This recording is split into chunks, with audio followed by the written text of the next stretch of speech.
Hello friends, welcome to Savitri's kitchen. আজকে আমরা রান্না করব পোস্ত দিয়ে কাতল ভাপা। সেটার জন্য আমি 3 পিস কাতল মাছ, আমার ছেলে আলু পছন্দ করে, তো ভাপার মধ্যে আমি আলু দিব।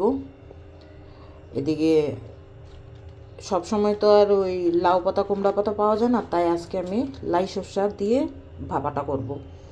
এটার জন্য কাঁচা লঙ্কা লাগবে, কাজু, কয়েকটা কাঁচা লঙ্কা আমি চিরা দিব। এখানে আমার রাখা আছে পোস্ত আমি একটু গরম জলে ভিজিয়ে দিছি, যাতে এটা ভালোভাবে পেস্ট হয়ে যায়। এই পোস্ত বাটাতে আমি একটু দেব সাদা সর্ষে, এই কাজু আর লঙ্কা, এটা পেস্ট করব। আর লাই পাতাটা আমি কাটে নিব।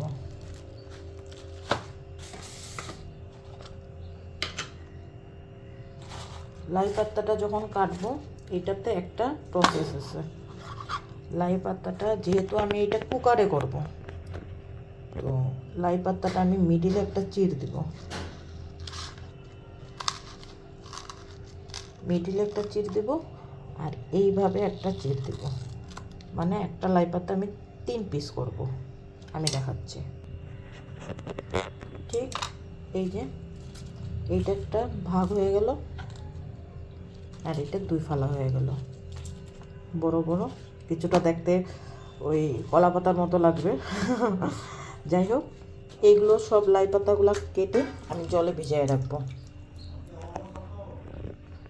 ঠিক আছে, তারপর এইবার আমি হলদি নুন দিয়ে একটু মাছটা ভাজা করব। হলদি নুন দিয়ে অ্যাকচুয়ালি ভাপাতে কাঁচা মাছ অনেকে ভালোবাসে, কিন্তু আমি কাঁচা মাছটা ঠিক পছন্দ করি না, তাই আমি হলুদ নুন দিয়ে একটু মাছটা ভাজা করে নেব। হালকা ভাজা করব, খুব একটা কড়া ভাজা করব না। এবার আমাদের তেল গরম হয়ে গেছে, তো মাছগুলো হালকা ভেজে নেব। তেলটা আমি কড়াইতে পুরো ছড়াই নিচ্ছি, কারণ যাতে মাছ লাইগা না ধরে। করে পুরোটা মাছ আমি দিয়ে দিব।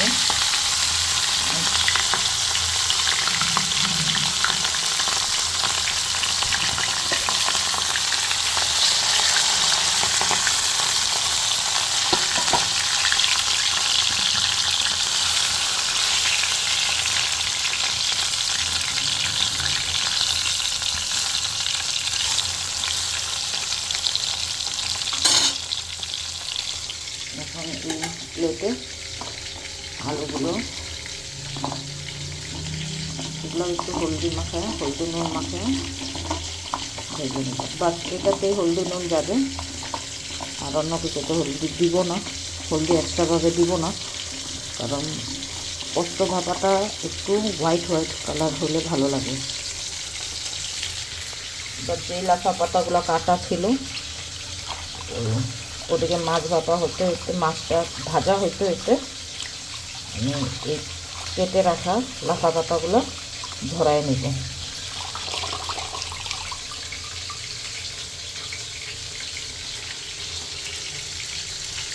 এদিকে আমাদের মাছ ভাজা হচ্ছে, একটু উল্টায় পাল্টে হালকা করে ভাজা উঠাবো। আমাদের মাছ ভাজা হয়ে গেছে। ঠিক যে যখন এরকম হালকা হালকা লাল হবে, তখনই আমরা নামিয়ে ফেলবো। এটা আমাদের মাছ ভাজা হয়ে গেছে। ঠিক এরকম যখন হালকা লাল হবে, তখন মাছটা নামিয়ে ফেলছি আমি। এখন এইটাতে আমি এই তেলটাতেই আলু ফ্রাই করে নেব। আলুটা ওরকম হালকা লাল হওয়ার জন্য রাখবো, হালকা লাল হলেই নামিয়ে ফেলবো।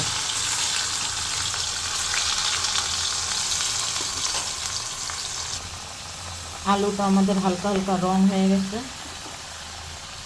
বাস এর চেয়ে আর বেশি ভাজবো না। এবার এই আলুটা এই মাছের মধ্যে আমি নামাই ফেলবো। কাতল পোস্ত শুনতে যেরকম, খাইতেও ওরকম, আর রান্না করতে বিশ্বাস করুন বন্ধুরা একদম ইজি। এবার আমি যেই মশলাটা করছিলাম, যেটার মধ্যে কাঁচা লঙ্কা, পোস্ত, একটু কাজু আর সাদা সর্ষে ছিল, ওইটা আমি এটার মধ্যে ঢাইলা দিব। এবার এখানে দিব একটু স্বাদ মতো নুন,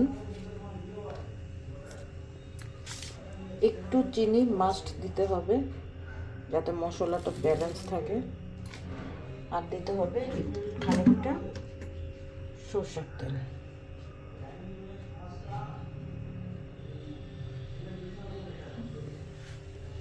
আর সেই যে কাঁচা লঙ্কা কুচি রাখছিলাম, ওইটা আমি এটার মধ্যে ঢেলে দেবো। এবারে এটা ভালো করে মাখবো। বাস, আমাদের মাছটা পোস্ত বাটা দিয়ে মাখা হয়ে গেছে। এইবার একটা কাজ করব কি, এই যে আমাদের লাই পাত্তা আছে, এটাতে আমি একটু নুন দিয়ে, খানিকটা নুন দিয়ে এটাকেও মাখবো। কারণ লাই পাত্তাটা নুন দিয়ে যদি মাখা হয়, তো সেই ক্ষেত্রে ভাপার পর যখন এই লাই পাত্তাটা আমরা খাবো, তো একটু টেস্টটা ভালো লাগবে। তো এইবার নুন দিয়ে যখন আমি মাখবো, তখন আপনারা দেখতে পারবেন বন্ধুরা, লাই পাত্তাটা একটু মজে গেছে।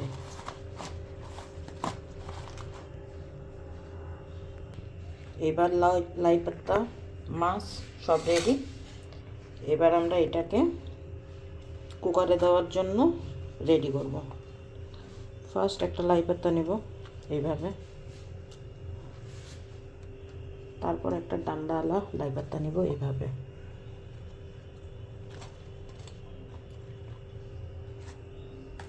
একের উপর এক এইভাবে পেতে দেব।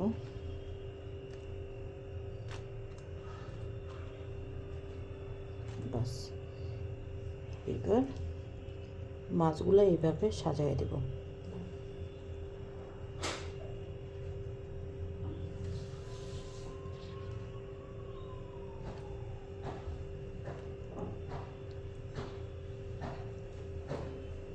আর এই আলু আর লঙ্কা উপরে উপরে দিয়ে দেব।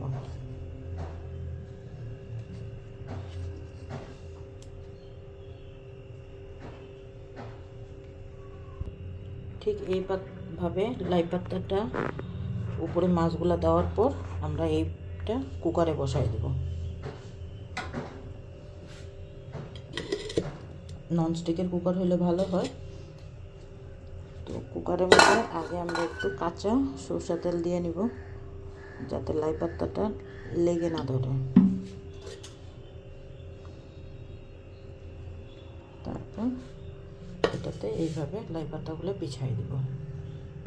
দেখেন বন্ধুরা, এইভাবে আমি লাই পাতাটা যেটা আমার প্লেটে ছিল সেটা আমি কুকারের মধ্যে দিয়ে দিচ্ছি। এখন হালকা যে মিক্সিতে গুঁড়া করা হয়েছিল, সেই মিক্সিটা ধুয়ে একটু এটাতে, ওই মিক্সি ধোয়া জলটা এটাতে দিয়ে দিবে। এই জলটাতেই এই লাই পাতা আর মাছ সিদ্ধ হয়ে যাবে।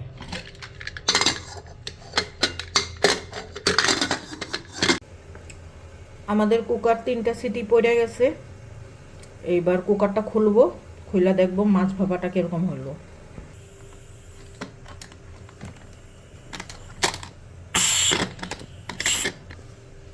ঠিক এরকম হবে।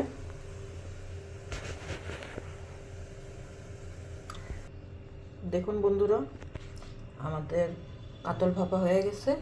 এবার এটার উপরে খানিকটা সরষের তেল দিয়ে দিব, দিয়ে গরম গরম ভাতের সাথে সার্ভ করব। Thank you for watching.